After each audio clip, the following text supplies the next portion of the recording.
हे what's up guys, welcome back once again. So दोस्तों, आज की कहानी जो एक्सप्लेन करने जा रहे हैं उसका नाम है द नॉर्थ। तो कहानी की शुरुआत होती है नॉर्थ फेस नाम की एक माउंटेन से जो कि स्विट्जरलैंड में मौजूद है, जहाँ पे दो क्लाइंबर कार्ल और रॉय गए थे, लेकिन उनका 2 दिनों से कोई भी आता पता नहीं है। इसलिए उन्हें ढूंढने के लिए एक प्लेन को भी भेजा गया था, पर वो भी कहीं नहीं मिले। जिसके बाद उस माउंटेन को वॉल ऑफ डेथ घोषित कर दिया जाता है, क्योंकि उस हादसे के बाद सरकार ने उस जगह पर चढ़ना बैन कर दिया। पर वो कहते हैं ना कि जिस चीज को मना किया जाए उसे ये करने में असली मजा आता है। बहुत से लोग उसके बाद भी नॉर्थ फेस पे क्लाइंब करना चाहते थे, लेकिन सफल नहीं हुए। कुछ रिपोर्टर का तो ये भी मानना है कि जो भी उस माउंटेन के टॉप पर जाएगा उसे ओलंपिक की तरफ से गोल्ड मेडल मिलेगा। मगर इस बात पर कितनी सच्चाई है ये आज तक किसी को पता नहीं चल सका है, और ना ही कभी कोई इस टॉप तक पहुंच पाया है। वेल, सीन शिफ्ट होता है 1986 बर्लिन के एक न्यूज़पेपर हेडक्वार्टर से, जहां पे क्लाइंबर्स के ऊपर मीटिंग हो रही है। ये लोग चाहते हैं कि कोई क्लाइंबर नॉर्थ फेस पर चढ़े, जिससे कि उनके न्यूज़पेपर को फायदा हो, क्योंकि वो पहले होंगे जो इस मूवमेंट को लाइव कवर करेंगे। पर आखिर कौन है वो बंदा? तभी एक आदमी टोनी और एंडी का नाम आगे रखता है, जो असल में माउंटेन ब्रिगेडियर के नाम से फेमस है। उनके निडर हौसले की वजह से उन्हें जर्मन आर्मी में भी शामिल किया गया है। तभी क्लेयर, जो कि ऑफिस की सेक्रेटरी होती है, वो बताती है कि मैं इन्हें जानती हूँ, ये मेरे बचपन के दोस्त हैं। लेकिन उसकी बात पर कोई यकीन नहीं करता, इसलिए वो चुप हो जाती है। तब सारे लोग डिसाइड करते हैं कि वो टोनी और एंडी को ही भेजेंगे नॉर्थ फेस पर चढ़ने के लिए। अगर वो मान गए तो इसे हमारा बहुत फायदा होगा। कुछ देर बाद क्लेयर को उसके बॉस बुलाते हैं और उससे कहते हैं कि मैं तुम पर यकीन करता हूँ, इसलिए ये लो कुछ पैसे रखो और जाकर उन दोनों को नॉर्थ फेस पर चढ़ने के लिए मना लो। अगर वो मान गए तो तुम्हारा प्रमोशन तय है। वहीं दूसरी तरफ हम टोनी और एंडी को देखते हैं जो क्लाइंबिंग कर रहे थे, लेकिन उसी चक्कर में उन्हें आर्मी कैंप पहुंचने में लेट हो जाता है, जिसकी वजह से उन्हें सजा भी मिलती है, और वो भी टॉयलेट साफ करने की। अब यहाँ किसी को इस बात का जरा भी अंदाजा नहीं है कि ये दोनों आगे जाकर कुछ ऐसा करने वाले हैं जिसे दुनिया हमेशा याद रखेगी। काम पूरा करने के बाद वो दोनों घर पहुंचते हैं तो वहाँ उन्हें क्लेयर दिखती है, जिसे देखकर रैंडी बहुत खुश होता है, क्योंकि वो उसकी बचपन की दोस्त थी। लेकिन वही टोनी अपनी खुशी बाहर नहीं लाता। इसकी ये वजह थी कि सालों पहले क्लेयर और टोनी एक दूसरे से प्यार करते थे, लेकिन काम के सिलसिले में क्लेयर को शहर जाना पड़ा, जिसके बाद उनके बीच जो भी था सब कुछ खत्म हो गया। पर यहाँ वो उसका अपना गांव में अच्छे से स्वागत करता है। अब रात होने पे तीनों पार्टी करने जाते हैं, जहाँ पर क्लेयर उन्हें सब कुछ बताती है कि आखिर उसे यहाँ किस लिए भेजा गया है।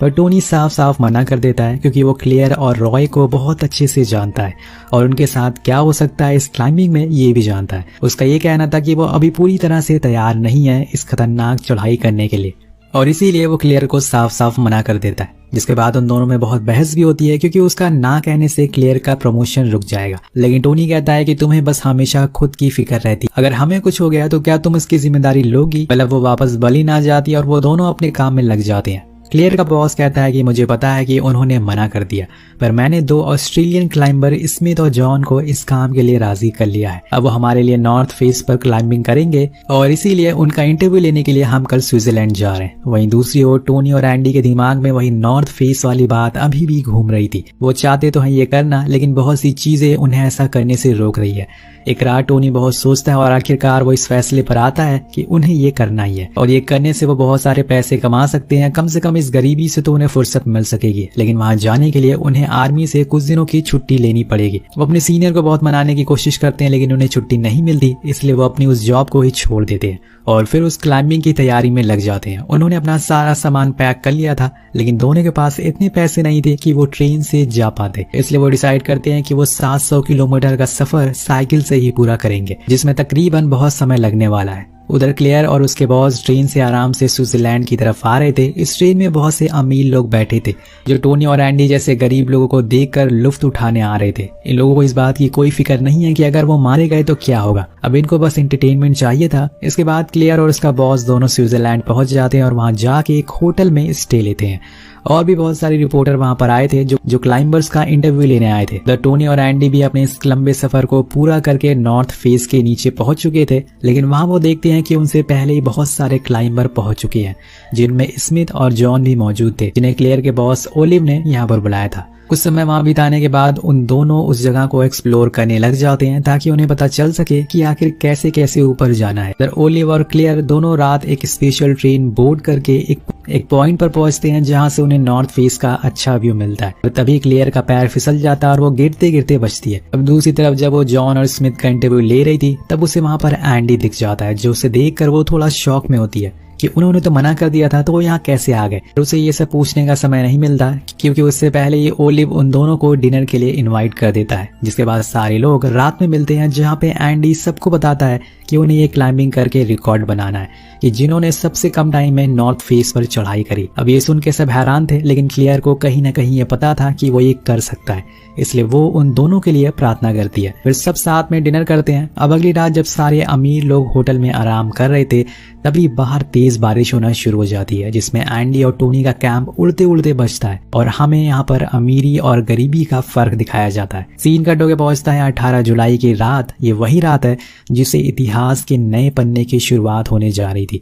लेकिन उससे पहले हम टोनी को देखते हैं जो छुपते छुपाते उसी होटल में पहुंच जाता है जहाँ पे क्लेयर ठहरी हुई थी। उसके रूम में जाकर उसे एक डायरी देते हुए कहता है कि इसे तुम अपने पास रख लो। तो कहती है कि क्यों, तुम तो जहां पर जाते हो क्लाइंबिंग करने इसे अपने साथ लेकर जाते हो, तो आज तुम ये डायरी मुझे क्यों दे रहे हो। तो टोनी कहता है कि हाँ मुझे ये पता है, लेकिन न जाने क्यों मुझे इस बार बहुत ही अजीब फील हो रहा है, पता नहीं शायद मेरे साथ कुछ हो ना जाए, इसलिए तुम इसे रख लो। इस डायरी के हर पन्ने में मेरी जिंदगी के सारे खूबसूरत पल दर्ज है, इन्हें संभाल कर रखना। क्लेयर उसे वादा करती है कि वो इसे संभाल कर रखेगी ताकि जब वो वापस आए तो उसे उसकी कीमती चीज वापस मिले जैसे वो उसे देकर जा रहा है। जिसके बाद वो दोनों अपने पुराने गिले शिकवे भुलाकर एक दूसरे से गले लगते हैं। अब कैंप में वापस आकर एंडी टोनी से कहता है कि हमें आज ही क्लाइंबिंग शुरू कर देनी चाहिए क्योंकि मौसम साफ है, कल सुबह तक हम थोड़ी ऊंचाई पर पहुंच जाएंगे।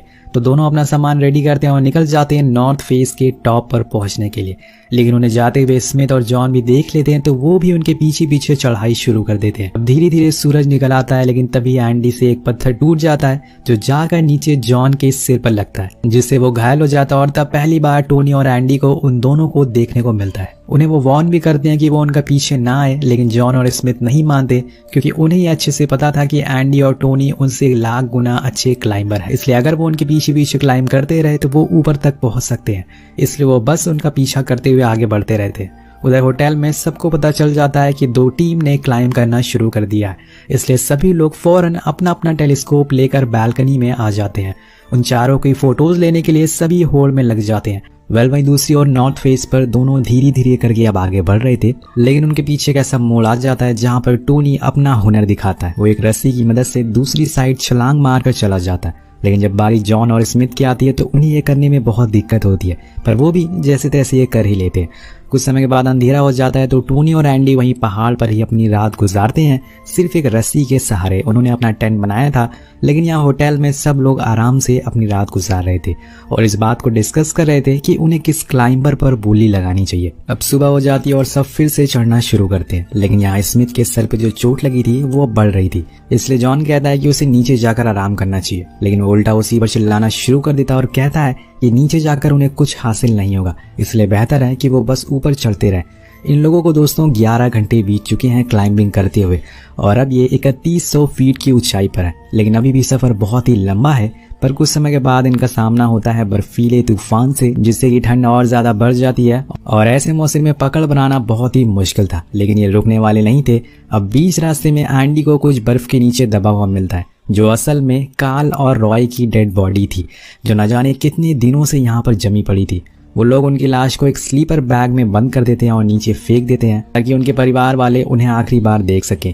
जिसके बाद ये लोग फिर से क्लाइंबिंग करना शुरू करते हैं, लेकिन तभी जॉन का पैर स्लिप हो जाता है और जाकर वो एक पत्थर से टकरा जाता है, जिससे कि उसकी पैर की हड्डी टूट जाती है और ऐसी हालत में उसे क्लाइंब कर पाना बहुत ही ज्यादा मुश्किल था। इसलिए एंडी कहता है कि हमें इसे नीचे लेकर जाना चाहिए, ये ऐसे तो चढ़ नहीं सकता है और तुम और टोनी ऊपर चढ़ते रहो। पर वो मना कर देता है क्योंकि वो अगर ऊपर जाएगा तो उसके साथ ही जाएगा, इसलिए वो कहता है कि अगर हमें साथ में नीचे ही जाना है तो इससे बेहतर है कि हम लोग जॉन को लेकर ऊपर चढ़ें। और बड़ी ही मुश्किलों से वो उसकी बात को मानता है और फिर वो दोनों जॉन को एक स्लीपर बैग में पैक कर देते हैं और उसकी रस्सी अपने शरीर से जोड़ लेते हैं ताकि वो नीचे ना गिरे। तो आप समझ सकते हैं कितना भार ये लेकर ऊपर चढ़ रहे हैं।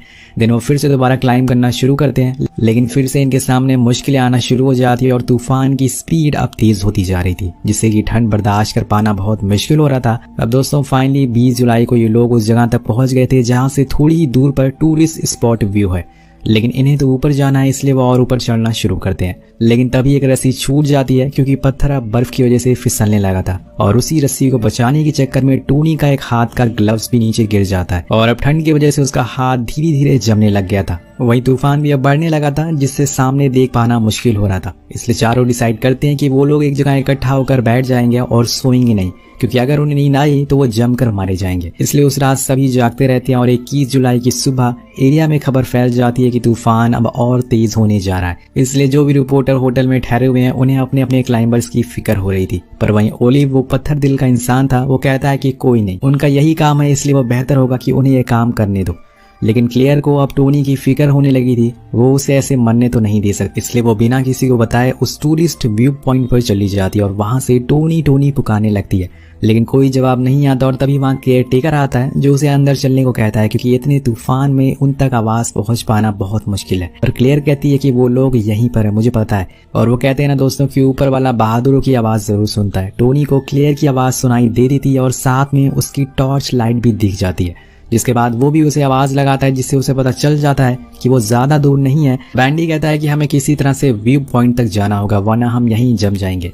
इस समय ऊपर क्लाइंब कर पाना खतरे से खाली नहीं है, लेकिन टोनी कहता है कि मेरा एक हाथ जम चुका है, मैं कैसे वहां तक जाऊं। तब बैंडी उसे एक सच्चे दोस्त की तरह उसे हौसला बढ़ाता और उसे आगे चलने की हिम्मत देता है, क्योंकि वो उसके बिना अधूरा है। जिसके बाद टोनी बताता है कि उन्हें उस पहाड़ तक जाना है जो दूसरी तरफ है, लेकिन वहां तक पहुंचने के लिए उन्हें एक्स्ट्रा रस्सी की जरूरत होगी, जो अब उनके पास नहीं बची है। पर टोनी एक हिम्मत वाला बंदा था, वो उसी रस्सी में दूसरी तरफ जाने की कोशिश करता है ताकि अपने साथियों के लिए आगे का रास्ता बना सके। लेकिन बर्फ और बढ़ती जा रही, जिस वजह से तापमान और गिरता जा रहा था। पर टोनी कहता है कि हम एक जगह ज्यादा देर तक रुक नहीं सकते, इसलिए अब हमें ऊपर जाकर फिर से उस व्यू पॉइंट तक जाना होगा। इसके अलावा हमारे पास कोई ऑप्शन नहीं है।